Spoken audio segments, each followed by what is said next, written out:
एक बार स्वर्ग में विचरण करते हुए कृष्ण और राधा एक दूसरे के सामने आ गए। विचलित से कृष्ण, प्रसन्नचित से राधा। कृष्ण सकपकाए, राधा मुस्कुराई। इससे पहले कि कृष्ण कुछ कह पाते, राधा बोल उठी, कैसे हो द्वारिकाधीश। जो राधा उन्हें कान्हा कान्हा कहकर बुलाती थी, उसके मुख से द्वारिकाधीश का संबोधन कृष्ण को भीतर तक घायल कर गया।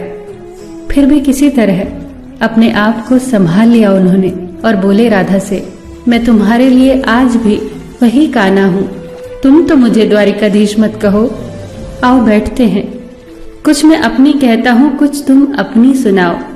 सच कहूं राधा, जब जब भी तुम्हारी याद आती थी, इन आंखों से आंसुओं की बूंदें निकल आती थी।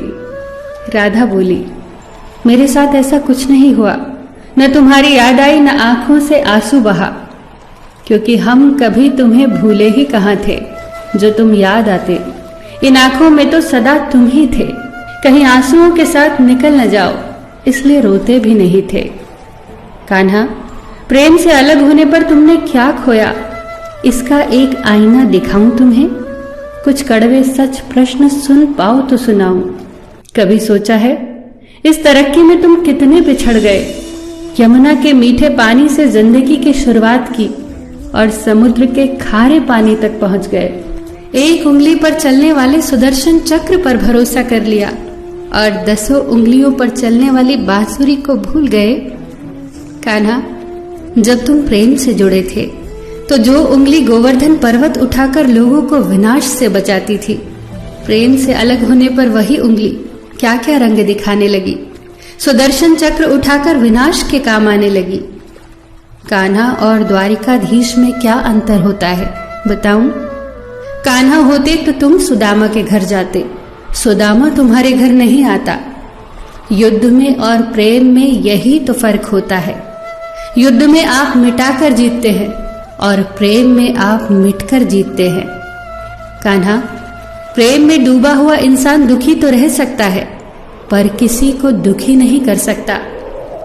आप तो कई कलाओं के स्वामी हो, स्वप्न दूरदृष्टा हो, गीता जैसे ग्रंथ के दाता हो, पर आपने ये क्या निर्णय लिया? आपने अपनी पूरी सेना कौरवों को सौंप दी और अपने आप को पांडवों के साथ कर लिया।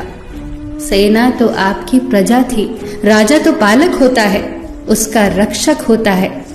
आप जैसे महाज्ञानी उस रथ को चला रहे थे जिस पर बैठा अर्जुन आपकी प्रजा को ही मार रहा था।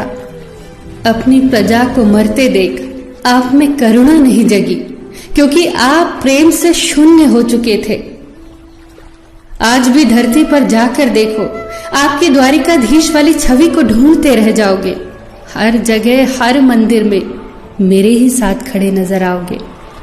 मैं जानती हूं कान्हा, लोग गीता के ज्ञान की बात करते हैं, उसके महत्व की बात करते हैं, पर धरती के लोग युद्ध वाले द्वारिकाधीश पर नहीं, प्रेम वाले कान्हा पर भरोसा करते हैं।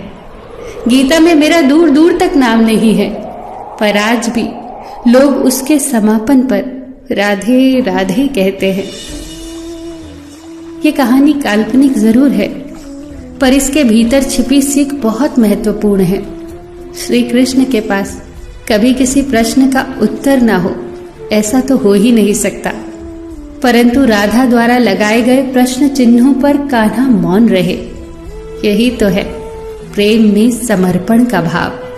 पराक्रम में हमें हर किसी को हराना होता है, तब भी हम जीतकर भी हार जाते हैं, परंतु प्रेम में एक ही कईयों का दिल जीत लेता है। सही कहा है कि छोटी सी उंगली पर पूरा गोवर्धन पर्वत उठाने वाले भगवान श्री कृष्ण छोटी सी बांसुरी को दोनों हाथों से पकड़ते थे। फिर मिलेंगे दोस्तों अगली कहानी के साथ। तब तक के लिए अपना ख्याल रखना और हमेशा मुस्कुराते रहना।